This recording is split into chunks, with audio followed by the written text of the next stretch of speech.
I love that we work so hard on making sure our young people grow up with the ability to express their opinions and say what they're thinking. But sometimes, don't you think that we've taken this a bit too far with society in general, not just with our young people? And if you don't believe me, check out social media. Go on Instagram, for example, and check out your favorite celebrity. Look at his or her posts.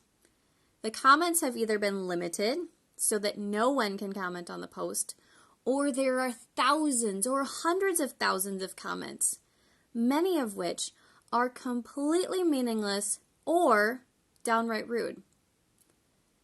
This is something that I really struggle with, is that we all seem to think, for some reason, that our opinion is necessary on every topic, in every situation, on everyone's photo, on everyone's outfit of the day. And we need to realize that that's not actually the case. That yes, we should feel free to voice our opinions in a respectful way, but that we need to limit that to when it's actually necessary. So this week I've asked our students to think before they speak. We're working on making our relationships better. And the first step in doing that is to really question what we're saying to and about other people. The first thing that I've asked students to do is to ask themselves the question, is it necessary? Is this comment necessary for the person? And sometimes it is. Maybe it's not necessarily a nice comment that makes them feel warm and fuzzy, but it's necessary. For example, on the very first day of IES Länna, back in August of 2018, I was getting ready to stand in front of many of you, so hundreds of parents, hundreds of students.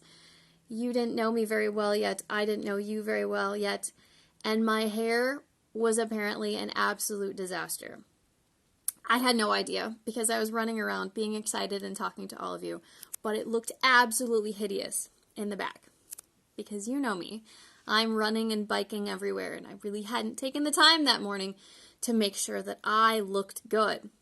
So one of my teachers actually came to me and told me this. So this comment wasn't necessarily out of kindness, but it was necessary. And I was really thankful that she told me this. So that comment wasn't meant to be rude. It wasn't meant to bring me down, but it was meant to help me. And then there are comments that we should make because they're positive. Maybe they're not necessary, but they make someone feel better. Yesterday, I wore a hideous Christmas sweater because that was the point of yesterday's dress-up day, and I had a big ridiculous bow in my hair, and in the middle of that day, I had to leave to take my son to Vårcentralen. No one needed to comment on my outfit, but some people at Vårcentralen actually told me how nice and festive I looked.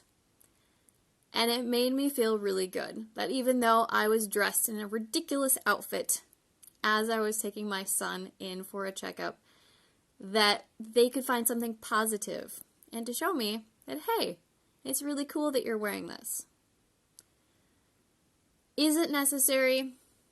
And is it positive? Those are the two things that we all need to think about when we're making comments.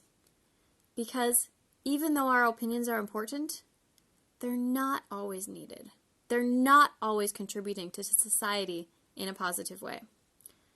Please help your child with this. Guide him or her in these conversations.